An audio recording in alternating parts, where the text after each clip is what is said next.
মিলনুল্লাহ, আপনি যে বাড়িতে রয়েছেন সেই বাড়ির রজনী তিনি তার মেয়েকে আনতে যে বিমান দুর্ঘটনায় মারা গেছেন মাইলস্টোন স্কুলে। অল্পের জন্য তার ছোট্ট মেয়েটি রক্ষা পেয়েছে। একটু জানাবেন, দাফন হয়ে গেছে, বাড়ির পরিবেশ, স্থানীয়রা কি বলছে, পরিবারের সাথেও কথা হয়েছে?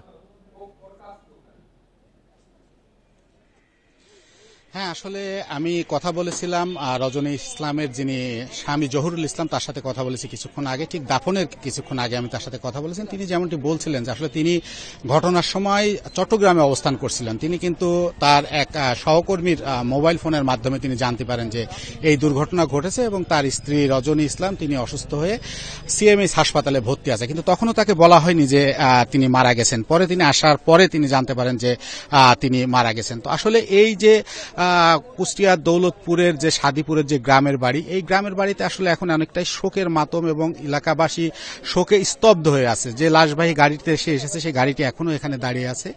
ভোর 6টার দিকে এখানে যখন এই লাশবাহী গাড়িটি আসে তখন কিন্তু এখানে একটি ভারাক্রান্ত পরিবেশের সৃষ্টি হয়, যেটি আসলে ভাষায় বলে প্রকাশের মতো না। আসলে স্থানীয়দের সাথে কথা বলেছে, তারা যেটা জানছে যে আসলে প্রতিনিয়তই কিন্তু এই মা তার সন্তান, দুই সন্তানকে কিন্তু এই মাইলস্টোন স্কুলে আনতে যেতেন। তার মেজ সন্তান যিনি রোহান ইসলাম তিনি ক্লাস 6-এ পড়তেন এবং ঝুমঝুম ইসলাম তিনি পড়তেন ক্লাস 5-এ। তো আসলে যখন ঘটনাটি ঘটে তখন কিন্তু মেজর ছেলে রোহান ইসলাম তিনি কলেজ থেকে বাইরে চলে এসেছিলেন এবং ছোট মেয়ে ঝুমঝুমকে নেওয়ার জন্য কিন্তু মূলত সেই কলেজের ভেতরে, স্কুলের ভেতরে কিন্তু প্রবেশ করেন মা।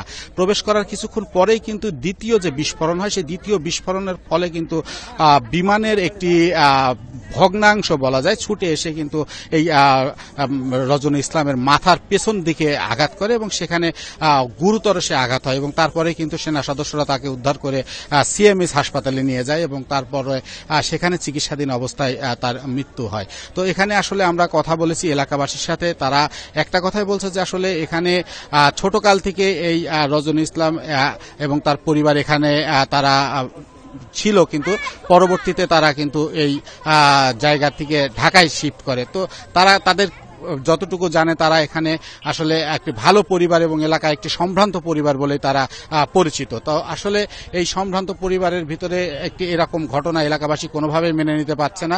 এলাকাবাসী কিন্তু একটা প্রশ্ন তুলেছে যে জনাকীর্ণ যে এলাকা, সেই এলাকাতে কেন এইরকম যে ট্রেনিং এর যে বিমান সেগুলো কেন করা হলো এবং এই যে মৃত্যুর দায়ভার এগুলো কারা নেবে বলেও কিন্তু এই এলাকাবাসী এখান থেকে প্রশ্ন তুলেছে। তো আসলে এখানকার যে পরিবেশ সেটি কিন্তু ভারাক্রান্ত।